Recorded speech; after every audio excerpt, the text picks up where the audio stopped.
momentum Lebaran tahun ini akan dimanfaatkan masyarakat untuk melepas rindu karena tahun ini pemerintah telah memperbolehkan masyarakat untuk merayakan Lebaran di kampung halaman. Lonjakan pemudik diperkirakan akan terjadi secara besar-besaran.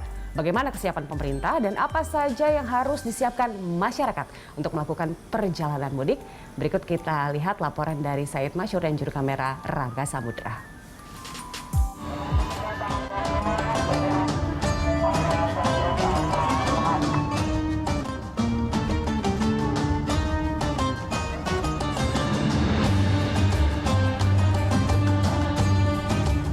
Dua pekan terakhir bulan Ramadan akan menjadi momentum bagi masyarakat untuk kemudian melakukan mudik.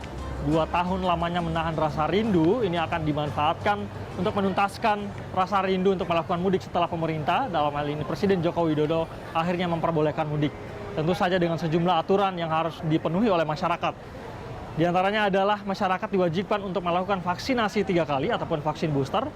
Yang kedua adalah apabila masyarakat baru mendapatkan vaksinasi 2 kali, ini diwajibkan untuk melakukan tes antigen 1 kali 24 jam. Lalu bagi mereka yang baru mendapatkan vaksinasi 1 kali, ini diwajibkan untuk melakukan PCR yang berlaku 3 kali 24 jam.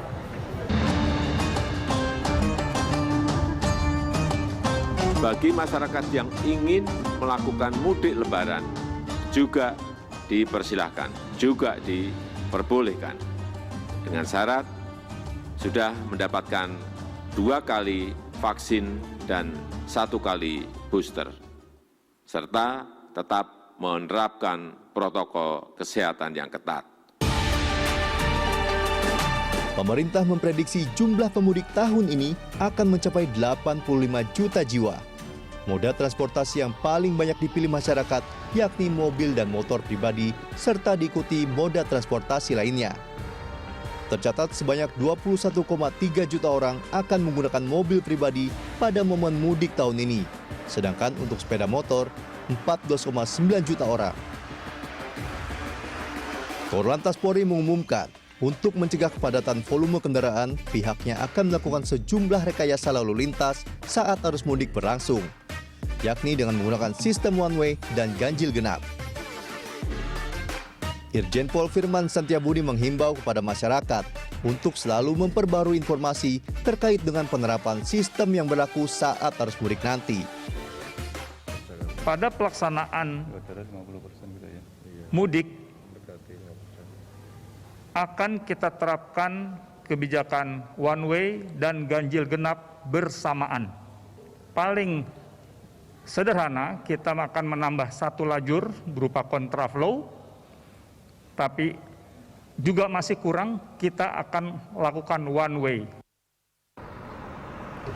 Untuk tujuan mudik sendiri yang paling banyak yang akan dikunjungi oleh masyarakat tahun ini, Kementerian Perhubungan mencatat Jawa Tengah akan menjadi favorit ataupun destinasi yang paling banyak dikunjungi. Ada sekitar 21 jutaan orang yang akan mengunjungi Jawa Tengah atau presentasinya sekitar 26,8%. Lalu diikuti oleh Jawa Timur, ada sekitar 15 juta orang yang akan melakukan mudik. Lalu untuk Jabodetabek sendiri ini hanya sekitar 5,5 juta orang.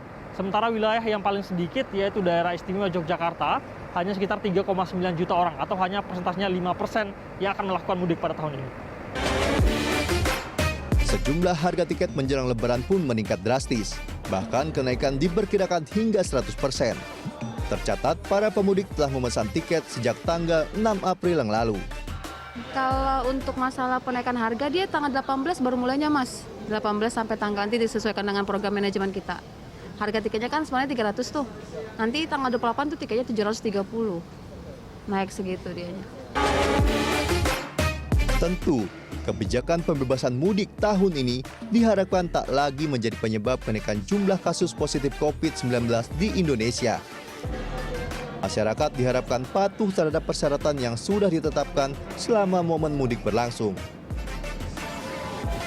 Kementerian Kesehatan juga pernah mencatat bahwa gelombang mudik tahun ini akan menjadi satu ujian agar apakah kita sudah siap memasuki masa endemi.